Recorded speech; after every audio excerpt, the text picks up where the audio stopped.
Hi.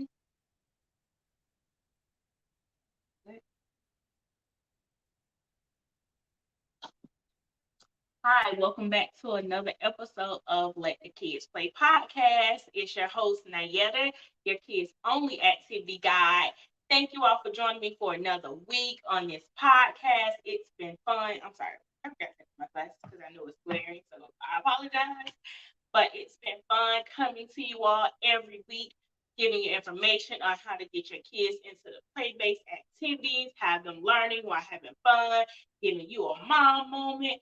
So if you could support us on the podcast, please leave us a review, whether that's a 5-star review if you're 5 stars if you're listening on Apple Music, thumbs up on YouTube, subscribe, Spotify, wherever you listen to us at.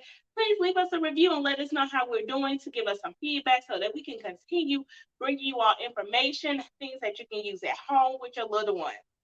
All right, so we're jumping right into it as usual.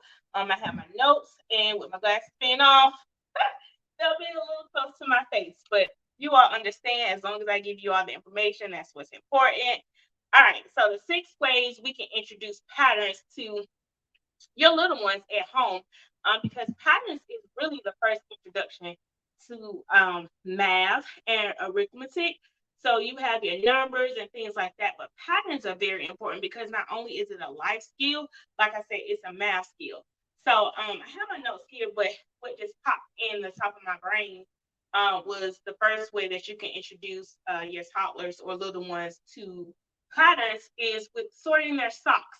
So the life skills, and it popped into my mind because me and Dion did it this morning. My toddler, he's 3 for you all that are new to joining us and listening to us. He's 3, so he can sort his socks when he's not in toddler mode. He can put them together, and that's patterns. Putting things together that look similar or creating like the A/B patterns. And we'll get into that a little more as I go through my notes. But that was the first one, using everyday objects, having them do blocks, buttons, beads, and things like that. So he'll create patterns with the socks, like I said, before we actually match them. Another thing is our morning activity is usually blocks or Legos. So we can create patterns with those and blocks. Listen, go on Amazon. I'm not trying to get you to use an affiliate link or anything like that, which I should, but go on Amazon and order these blocks. It's like maybe 50 of them for $13. And when I say you can use those blocks for everything, everything. So make sure you have blocks somewhere in the house reachable for the kids. That'll definitely give you a minute in the morning to drink your hot cup of coffee if that's what you do. If you need to keep the toddlers busy so they're not at your leg at the stove while you're trying to make dinner, you can pull out the blocks then. But the blocks are a very good way to do patterns because not only are they different shapes, they're also different colors. So I love to keep blocks in my classes in the community, any events that I do in the community, and also at my house. So yeah, blocks. Number two is songs and rhymes. So nursery rhymes. That's actually coming up later on in the season for episode all about nursery rhymes. So I'll touch on it a little bit, but make sure you teach your kids about nursery rhymes and songs because those are patterns. It's repetitive. They're repeating something. So that's the easy way. Our favorite song is because when I was little, I used to watch Barney. Don't judge me. I probably watched it way longer than I should have.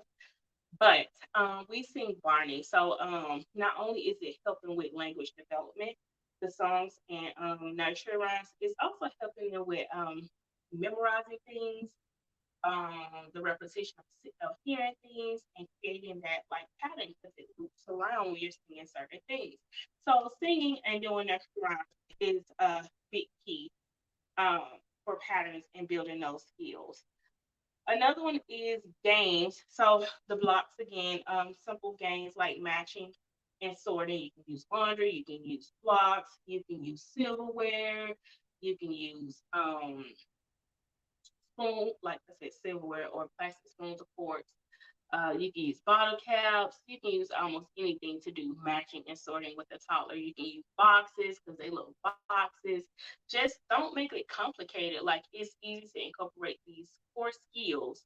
And the core skills for me are things that also are academic skills they need, but also social, emotional, and life skills that they need to develop. So number one was everyday objects. Number two was using songs and rhymes. Number three was games. Let's get into number four. Number four, you all are going to be surprised if you've been listening to me for a minute because flashcards.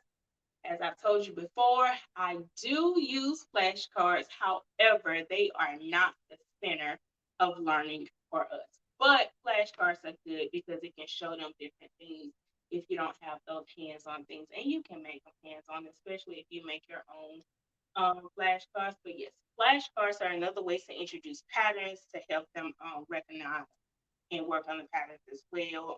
Especially if you go to like Target and Dollar Tree, those flashcards are really good because they have things for what the kids like. So you have like Mickey Mouse flashcards, you have Dr. Seuss flashcards, you have I love the Dollar Tree Ocean theme flashcards.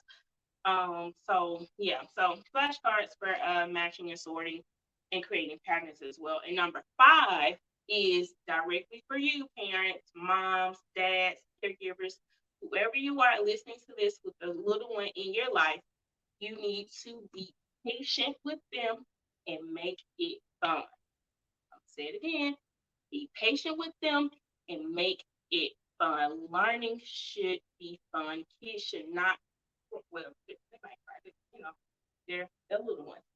Um, but it shouldn't feel like torture for them. It should be something that they want to do, like they're beating you to grab the blocks because they want to do the patterns and stuff.